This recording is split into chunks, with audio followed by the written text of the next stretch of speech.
Good morning. I want to start with a question. What if Adam Smith was wrong? You know, the whole pin factory, the farmer's market, that, we compete with each other and everybody gets better, and those people who can't really compete are the ones that kind of fall away. What if he was wrong? Now, I want to give you a real contemporary example of this. So I think the bravest leader in General Motors in the past 100 years, since Sloan, is probably Mary Barra. And if you live anywhere where there's a large plant, you're probably figuring out right now that she's closing that plant. And what she's doing is she's raising money to make electric cars. Now, you'd say that makes a lot of sense. Tesla's doing pretty well. This past year, they sold 365,000 cars.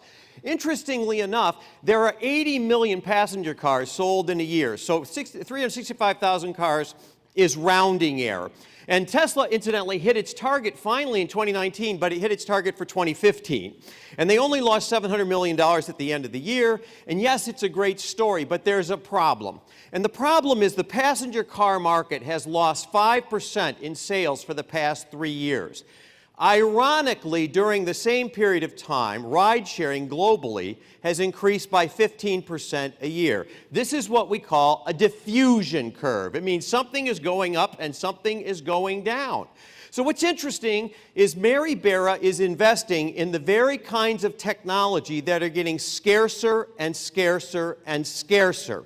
Now, where is the innovation in Tesla? It's easy to see. It's the technology, right? We love tech. I have a PhD in technology. Where is the innovation in Uber?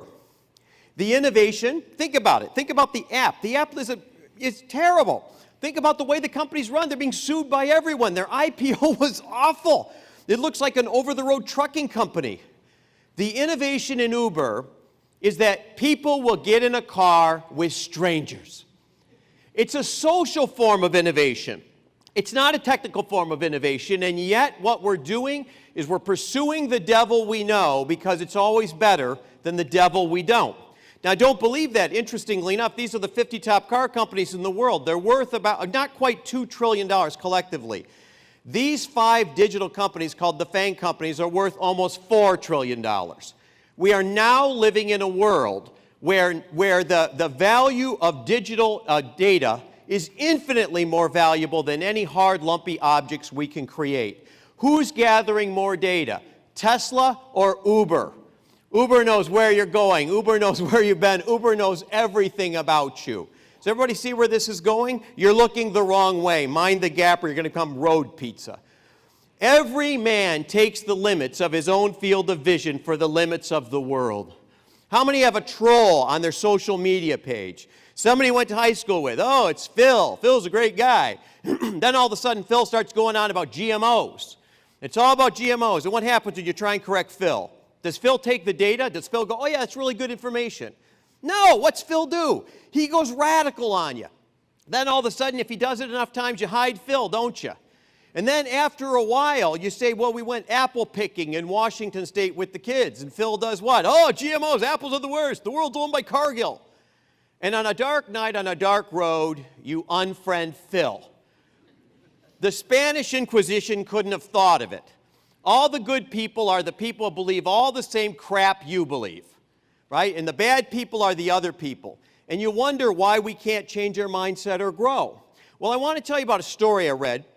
There was a story in Forbes magazine around Christmas, and it basically said the Chinese company Alibaba is to Amazon what Amazon was to Sears. Now, this makes a lot of sense, right? This is a kind of a one-to-one correlation. And the article was basically saying on November 11th, Friends Day, Alibaba sold $25 billion, right, worth of merchandise. And during Black Friday, Amazon sold about a quarter of that. So the point they were saying is Alibaba is the new model, and Amazon was the new model to Sears. But I want to say, you know what? How you tell a story really matters because the moral of the story is very different. I want to take umbrage with that and say Sears actually got to the future way before anybody else did. Does anybody remember when email started? It was a company called CompuServe, right? Sears. Anybody remember where industrial investing started? In a consumer way, it was called Dean Witter. Incidentally, their child was called Morgan Stanley. right? Anybody remember what happened with commercial real estate when it became available to you and I? It was called Caldwell Banker. What's the first card that had benefits and cash back? It was Discover Card. What's before Geico? What was the first insurance company to bundle? It was Allstate. Before eBay, what was the first trading portal on the web? It was called Prodigy. Some of the older guys are going, yeah, that's right. The moral of the story isn't that Sears didn't get there first. Sears got there first. What they did was they didn't know how to think about it differently. Let me tell you what we learned from Sears. First of all, lack of focus. See if you can relate, Airmen. Too many things, too many people, too many moving parts. 2, unrealistic timelines. We're going to have innovation now, instant innovation. Doesn't work that way, does it? Surrendering to external pressures. There's always a hater. There's always somebody on you, right? Always. That's the nature of the world. Failure to integrate and synchronize. I want you to think about all the innovation assets you have at the Air Force. How do they go together? How do you actually use them in war fighting, right? The old guard waiting out the new. The way it worked in Sears is you ran a store. And if you ran a store, you know, the whole notion was that was the way to the top. And so all the new people, all you young people out there, what they did was they waited you out. Oh, he'll rotate out in 2 years. That'll be the end of that. Yeah, oh, a little early? Sorry. Finally, pursuing the past. Yes, you have a glorious history. That's why I'm here. I love you. You have a wonderful history. But it's not about your history. The worst of all strategies is an increasing share of a decreasing market. The Worthington Saddle Company of Hartford, Connecticut, made 2 million saddles in 1900. They're the best saddle maker in America. They made 10,000 saddles last year. You can't pursue the past. The trouble with the world is not that people know too little, it's that they know so many things that just aren't so. And that's what we're going to talk about today. We're going to talk about how our dominant logic, our way of thinking, gets in the way of our ability to innovate. Now, I want to start with a personal story. In the early 1980s, I get a call from Steve Jobs. Nice person to get a call from. And he said, I'm going to do a project where I'm trying to teach people how to read, people who are illiterate, by using computer technology. And this is when the disks were big and the computers were big as well.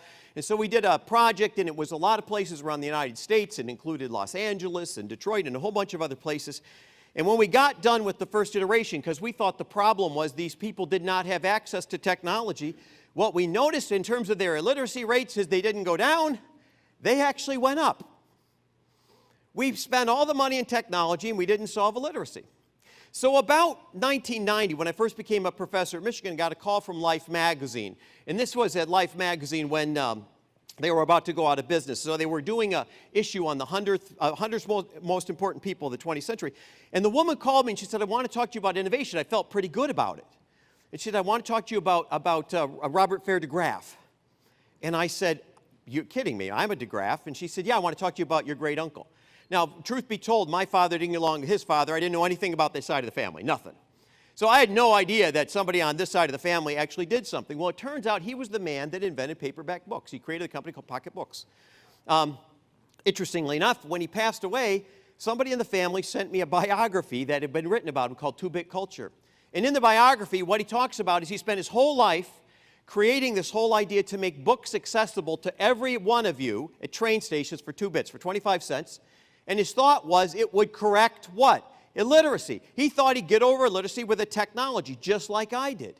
Interestingly enough, about 10 years after that, I was talking to a friend. I was on vacation in Florida, and a friend said, I'm doing this amazing thing in Kalamazoo, my hometown. We've got we've got a family that's got $1 billion. They're going to raise a sinking fund so that everybody who graduates from high school in Kalamazoo, and this is a fact, it's a fact to this day, will go to college for free. Right? It's the way us Dutch people do things, right? It's a very sort of Dutch view of the world. Interestingly enough, the Kalamazoo Promise went on for 10 years, $1 billion, sending everybody to college. And the object was, it was going to shrink the achievement gap, the difference between the people who are the top people and the people who are struggling on the bottom. Guess what we learned from the study when we were done the first 10 years? Did the achievement gap go down? No, it got bigger. Here's the point. You believe technology and strategy and process will solve everything. It won't. You have to think differently. If you don't think differently, the money is ill spent. Now, what I want to talk about is a very important thing to every airman here. I want to tell you that the future has come and gone. and you missed it.